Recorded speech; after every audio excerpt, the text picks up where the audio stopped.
அர்ஜுனன் கர்ணன் இருந்த இடத்தை அடைந்தான். அப்போது அங்கே ஏற்கனவே பீமனுக்கும் கர்ணனுக்கும் போர் நடந்து கொண்டிருந்தது. போன வேகத்தில் நெருப்பு கணையை எடுத்து கர்ணன் மேல் செலுத்தினான் அர்ஜுனன். கர்ணன் உடனே வருணாஸ்திரத்தை ஏவி நெருப்பு கணையை அழித்துவிட்டான். பின்பு இருவரும் மாறி மாறி பல கணைகளை தொடர்ந்து ஒருவர் மேல் ஒருவர் எய்து கொண்டனர். அவர்கள் எய்த கணைகள் ஒன்றை ஒன்று விழுங்கியும் ஒன்றை ஒன்று எஞ்சியும் இருவர் அம்புகளும் போர்க்களத்தை செங்குருதி வெள்ளமாக மாற்றிக்கொண்டிருந்தன. கடைசியாக அர்ஜுனன் பிரம்மாஸ்திரத்தை செலுத்தினான். ருத்திராஸ்திரத்தினால் அதை சுட்டு பொசுக்கிவிட்டான் கர்ணன். இதன் பின் ஒருவரை ஒருவர் எப்படி தாக்குவது என்ற யோசனையில் இருவருமே சிறிது நேரம் அமைதியாக இருந்துவிட்டனர். அப்போது கர்ணனுடைய உள்ளத்தில் குரோதம் புகைந்தது. உடனே கர்ணன் அர்ஜுனனை எப்படியாவது கொன்று தீர்த்து விடுவது என்று தீர்மானித்து கொண்டான். பின் அதற்கென்றே தான் பல நாட்களாக பத்திரப்படுத்தி வைத்திருந்த நாகாஸ்திரத்தை எடுத்தான் கர்ணன். காண்டவ தகனம் முடிந்த தினத்தில் இருந்தே அர்ஜுனனை பழிவாங்குவதற்கு கர்ணனிடம் வளர்ந்து வந்தது நாகாஸ்திரம். நாகாஸ்திரத்தை தன் வில்லிலே வைத்து தொடுத்து அர்ஜுனனுடைய கழுத்துக்கு நேரே குறிவைத்தான் கர்ணன். அப்போது கர்ணனுடைய தேர் பாகனாகிய சல்லியன் அவனை தடுத்தான். சல்லியன் கர்ணனிடம், கர்ணா, நான் சொல்வதை கேள். மாயா வினோதனாகிய கண்ணபிரான் அர்ஜுனனுக்கு அருகில் இருக்கிறான். அவன் ஏதாவது சூழ்ச்சி செய்து உன் அஸ்திரம் அர்ஜுனனை அணுக முடியாது செய்து விடுவான். ஆகையால் நீ நாகாஸ்திரத்தை அர்ஜுனனுடைய கழுத்துக்கு குறிவைத்து தொடுக்காதே. அர்ஜுனனுடைய மார்புக்கு குறிவைத்து நாகாஸ்திரத்தை தொடு என்றான். ஆனால் சல்லியனிடம் தனக்கு அந்தரங்கமாக இருந்த மனஸ்தாபங்களை உத்தேசித்து கர்ணன் சல்லியனுடைய எச்சரிக்கையை சிறிதும் பொருட்படுத்தவில்லை. பின் தான் முதலில் தீர்மானித்திருந்தபடியே அர்ஜுனனுடைய கழுத்துக்கு குறிவைத்துதான் நாகாஸ்திரத்தை செலுத்தினான் கர்ணன். கர்ணன் அர்ஜுனன் கழுத்தை நோக்கி நாகாஸ்திரத்தை செலுத்துவதை கண்ணன் பார்த்து கொண்டு விட்டான்.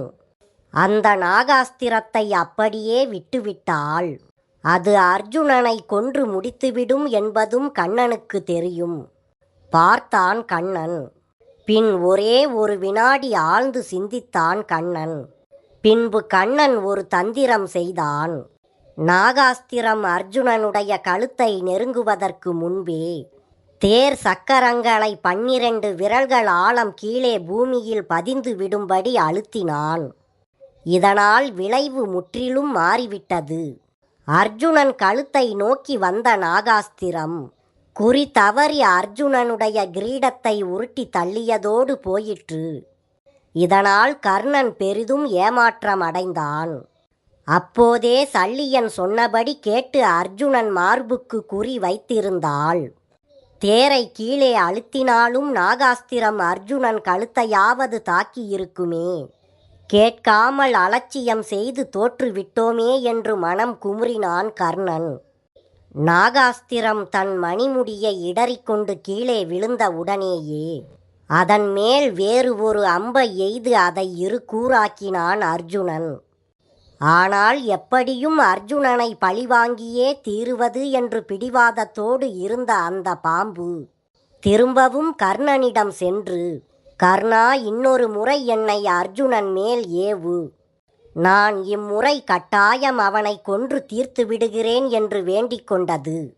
ஆனால் கர்ணன் அதனுடைய வேண்டுகோளுக்கு இணங்கவில்லை. கர்ணன் நாகாஸ்திரத்திடம், ஒரு முறைக்கு மேல் உன்னை அர்ஜுனனிடம் ஏவமாட்டேன் என்று நான் குந்திக்கு வரம் கொடுத்திருக்கிறேன். ஆகையால் இனி உன்னை நான் ஏவ முடியாது. நீ சென்று வரலாம் என்று கூறி மறுத்துவிட்டான் கர்ணன்.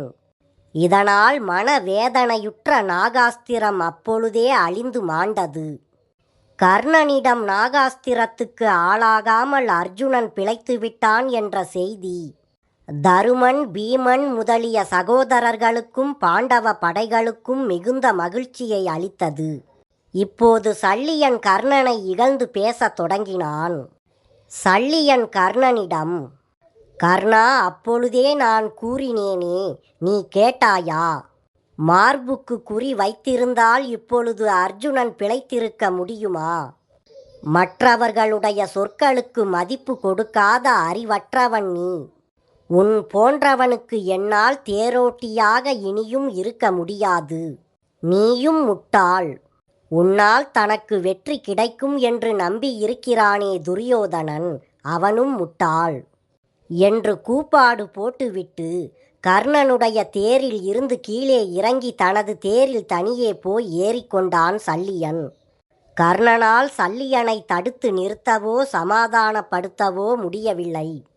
சரிதான், முன்பு பரசுராமர் நமக்கு ஒரு சாபம் கொடுத்திருக்கிறார். நீ படித்த யுத்த தந்திரங்களும் பிற கலைகளும் பயன்பட வேண்டிய சமயத்தில் அது உனக்கு பயன்படாமல் உனக்கு மறந்து போகட்டும் என்று அவர் அளித்த சாபம் இப்போது பலிக்கும் நேரம் நெருங்கிவிட்டது போல் இருக்கிறது.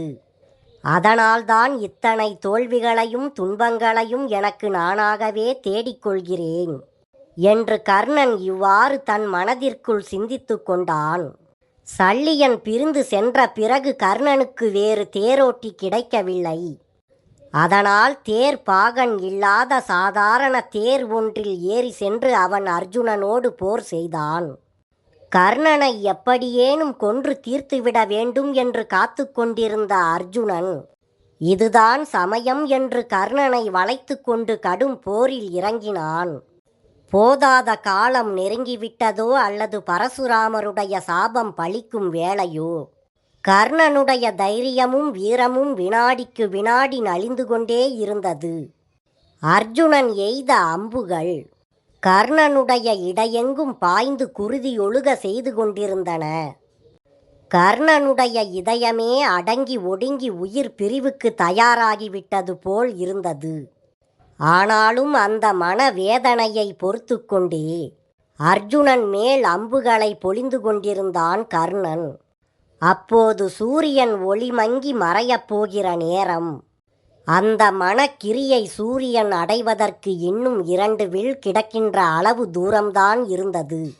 அந்த சமயத்தில் கண்ணன் அர்ஜுனனை நோக்கி, அர்ஜுனா, சிறிது நேரம் போரை நிறுத்து. ஒரு முக்கியமான காரியமாக நான் எதிரி பக்கத்தில் போய் ஒரு ஆளை பார்த்துவிட்டு வரவேண்டும் என்று கூறினான் கண்ணன். அர்ஜுனனும் அதற்கிணங்கி போரை நிறுத்தினான். கண்ணன் உடனே தேரில் இருந்து கீழே இறங்கினான். ஒரு வயதான கிழவேதியனைப் போல் தன்னுடைய உருவத்தை மாற்றிக்கொண்டான். பின் கர்ணன் இருந்த இடத்திற்கு சென்றான் கண்ணன். யாரோ ஒரு வேதியர் பருவம் முதிர்ச்சியையும் பாராமல் நம்மை நாடி வருகின்றாரே என்று வியந்த வண்ணமே தேரில் இருந்து கீழே இறங்கி மரியாதையாக நின்று கொண்டு, ஐயா வேதியரே, வாருங்கள். நீங்கள் யார்? உங்களுக்கு என்ன வேண்டும் என்று அவரை வரவேற்றான் கர்ணன். உடனே வேதியன் வடிவில் இருந்த கண்ணன், கொடை வள்ளலே, நான் மேரு மலையில் இறைவனை எண்ணி தவம் செய்து கொண்டிருந்தவன். வருவோர்க்கெல்லாம் வரையாது வழங்கும் வள்ளல் என்று உன்னை பற்றி கேள்விப்பட்டேன். நான் ஏழ்மையினால் பெரும் துன்பம் அடைந்தவன். உன்னை தேடி நான் இப்போது வந்திருக்கிறேன். நீ எனக்கு செய்ய முடிந்த உதவியை இப்போதே செய்தால் நல்லது என்று மாய வேதியனாகிய கண்ணன் நடிப்புக்காக வரவழைத்து கொண்ட கிழட்டு குரலில் கர்ணனை வேண்டிக் கொண்டான். இதை கேட்ட ஒரு பாவமும் அறியாத கர்ணன் அந்த வேதியனுக்காக மனம் இறங்கினான். பின் கர்ணன் அந்த வேதியனிடம், ஐயா, வயது முதிர்ந்த அந்தணரே, உமக்கு என்னிடம் இருந்து எது வேண்டுமோ அதை கேளும். அதை நான் கட்டாயம் உமக்கு தருகிறேன் என்ற கர்ணனின் குரலில் உறுதி தெரிந்தது. உடனே அந்த வேதியன், வள்ளல் பெருந்தகையே, இதுவரை நீ செய்திருக்கும் புண்ணியம் எல்லாவற்றையும் எனக்கு அப்படியே கொடு. நீ சொன்ன சொல் தவறாதவன். ஆகவே நான் கேட்டதை தயங்காமல் கொடுப்பாய் என்று எண்ணுகிறேன் என்றான். இதை கேட்ட கர்ணன் ஒரு கணம் அந்த வேதியனை கண் இமைக்காமல் உற்று பார்த்தான். ஒரே ஒரு கணம்தான். மறுகணம் அவனுக்கே உரிய பெருந்தன்மை காரணமாக கர்ணன் முகம் மலர்ந்தது. அதில் ஒரு வள்ளலுக்கே உரிய தாராள குணத்தின் சாயல் நிழலிட்டது. உடனே கர்ணன், வேதியரே, உயிர் உடலின் உள்ளே இருக்கிறதா வெளியே போய்விட்டதா என்று நானே அனுமானித்து உணர முடியாத அந்திம காலத்தில் நீர் என்னை தேடி வந்துள்ளீர். யார் எதை கேட்டாலும் நான் தயங்காமல் வாரி வழங்கிக் கொண்டிருந்த காலத்தில் நீங்கள் வராமல் போர்க்களத்தில் உயிருடனும் உடம்புடனும் போராடி கொண்டிருக்கும் வேதனை நிறைந்த சந்தர்ப்பத்தில் நீங்கள் வந்திருக்கிறீர்கள். பரவாயில்லை. இப்போது இந்த ஒன்றுமில்லாத நிலையிலும் உமக்கு வேண்டியதாகவும் என்னால் கொடுக்க முடிந்ததாகவும் ஒரு பொருள் என்னிடம் இருக்கிறது. அதை உமக்கு கொடுப்பதில் நான் பெருமைப்படுகிறேன்.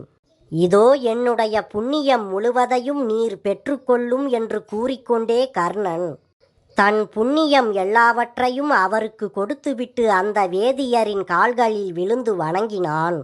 கர்ணா, மிகவும் நன்றி. கையில் தண்ணீரை தாரை வார்த்து முறைப்படி உன் புண்ணியத்தை எனக்கு தானம் செய்து கொடு என்றான் வேதியன். ஆனால் அந்த நேரத்தில் பயங்கரமான போர்க்களத்தின் இடையே தண்ணீர் ஏது தாரை வார்த்து கொடுக்க?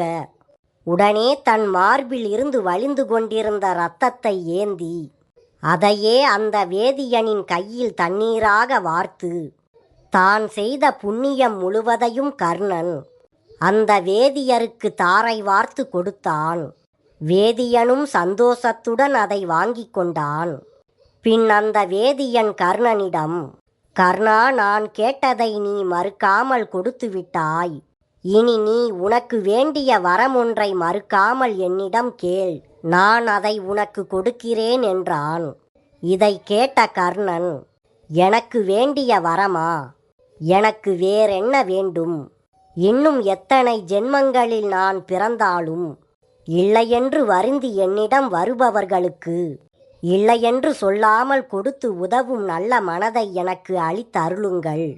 அதுதான் நான் உம்மிடம் கேட்கும் ஒரே வரம் என்றான் கர்ணன். உடனே வேதியனாக இருந்த கண்ணன், அப்படியே ஆகட்டும். நீ எவ்வளவு பிறவி பெற்றாலும் ஒவ்வொரு பிறவியிலும் மாபெரும் செல்வத்தையும் கொடை குணத்தையும் பெற்று வாழ்வாயாக. பின்பு கிடைப்பதற்கரிய மோட்ச பதவியும் உனக்கு கிடைக்கும் என்று வரம் அளித்தான். இறுதியில் கர்ணனிடம் விடைபெற்று கொண்டு செல்வதற்கு முன் அந்த மாய வேதியன், கர்ணா, இதோ நன்றாக என்னை பார். ஒரே ஒரு வினாடி உண்மையில் நான் யார் என்பதை உற்று பார் என்று கூறிக்கொண்டே சங்கு சக்கரதாரியாக தேஜஸாக கர்ணனுக்கு காட்சி கொடுத்தான். அதை கண்ட கர்ணன் விழிகள் வியப்பால் மலர சிரமேல் தன் கைகளை கூப்பி வணங்கினான். தன் முன் சாசாத் நாராயணனாகிய மகாவிஷ்ணு நின்று கொண்டிருப்பதை கண்டதும் கர்ணனுக்கு ஏற்பட்ட பரவசமும் மகிழ்ச்சியும் இவ்வளவு அவ்வளவென்று சொல்லி முடியாது. பின் சிறிது நேரத்தில் கண்ணன் மீண்டும் தன்னுடைய பழைய வேதிய உருவை மேற்கொண்டான். அதன் பின் அவன் வந்த வழியே திரும்பி அர்ஜுனன் இருந்த இடத்திற்கு சென்றான். அர்ஜுனன் அருகே சென்றதும் தன் சுய உருவத்திற்கு மாறி தேர்மேல் ஏறி உட்கார்ந்து கொண்டான் கண்ணன். பின் கண்ணன் அர்ஜுனனிடம், அர்ஜுனா, உன்னிடம் உள்ள அஞ்சரீகம் என்னும் அஸ்திரத்தை எடுத்து கர்ணன் மேல் செலுத்து. இம்முறை அது அவனுடைய உயிரை வாங்கிவிடும் என்றான். அவ்வாறே அர்ஜுனன் அஞ்சரீக கணையை எடுத்து வில்லிலே வைத்து கர்ணன் மேல் செலுத்தினான். நல் வினைகளையெல்லாம் இழந்து சாதாரண மனித பிறவியாக தளர்ந்து ஒடுங்கி தன் தேரின் மேல் நின்று கொண்டிருந்த கர்ணன் மார்பிலே பாய்ந்து அவனை கீழே தள்ளியது அந்த அஸ்திரம். உயிர் தளர்ந்து பிரியும் வேதனையோடு கீழே விழுந்து நெருப்பில் அகப்பட்ட மலர் போல துடிதுடித்தது கர்ணன் உடல். துரியோதனனுக்கும் அவன் படைகளுக்கும் பெருமையை கொடுத்து கொண்டிருந்த ஒரு மகாவீரன் அந்த விசாலமான போர்க்களத்தில் கேட்பாரில்லாமல் தன்னந்தனியாக வீழ்ந்து இறந்து கொண்டிருந்தான். அவனுடைய உடலில் இருந்து உயிர் அணு அணுவாக பிரிந்து சென்று கொண்டிருந்தது. அப்போது ஒளி மெல்ல மெல்ல ஒடுங்கியது.